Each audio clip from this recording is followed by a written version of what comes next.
prieks būt šeit. Un man šķiet, tas ir ļoti nozīmīgs jautājums. Vispirms es gan gribētu Līgu Mendelsonu apsveikt dzimšanas dienā.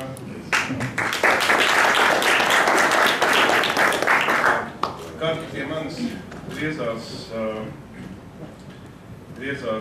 ar jautājumu, vai šo memorandu paraksta ekonomikas ministrs, un tas ir nozares memorands, vai tas kļūst par Latvijas valdības un nozares memorandu. Es pēc šaubīšanos teicu, jā, ka tas ir viss mūsu kopējais stāsts. Tāpēc es domāju, ka šis ir ļoti liels izaicinājums. Šī ir ļoti liela uzticēšanās. Šī uzticēšanās ir abām pusēm.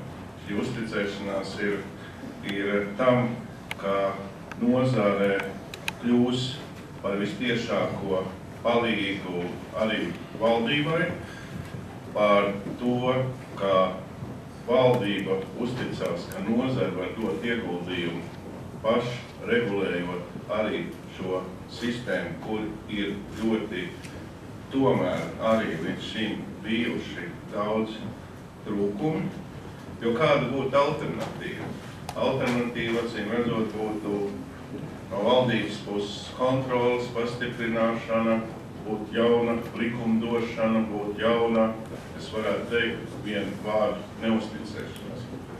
Vakardien es redzēju sižetu, tas gan attiecās uz bērndārza kontroli, uz ēdināšanas jautājumiem. Un stāsts bija ļoti vienkāršs, jo jautājumu, ko uzdeva kontrolējušā iestāde, ka viņiem ir pa maz štatu, ka viņiem vajag ļoti daudz jaunus cilvēkus, lai katra bērndārzu, katru skolu, kur kādu ēdinu, varētu kārtīgi izkontrolēt.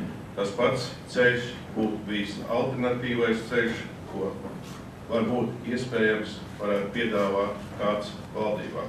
Mēs šobrīd esam nolēmuši iet uz savstarpēju uzticēšanos. Mēs esam nolēmuši, ka mūsu nākotne būvniecībā un mūsu kvalitāte, mūsu ilgspēja, tā skaitā arī nodokļu samaksāšanu, mēs uzticam pašai arī nozarei, tiem spēlētājiem. Kā mēs pieņem, ir apnicis tas, ka ir negodīga konkurence, ka vieni var strādāt vienādi un otriem ir pavisam citi noteikumi.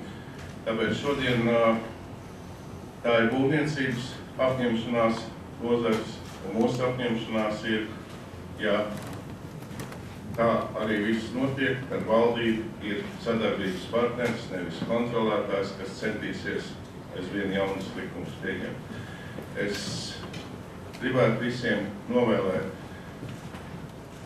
lai tas arī piepildās, jo dokumenta un parakstīšana šodien, šīs apņemšanās parakstīšana patiesībā ir tikai sākums. Tas nav finišs kādā darbā, tas ir darbam, tas ir labs sākums, lai mums visiem kopēji gan veids, gan mēs spējam atdot sevi, lai Latvija attīstītos. Paldies, un lai veiksmīga diena un veiksmīga visa būvniecības nedēļa. Paldies!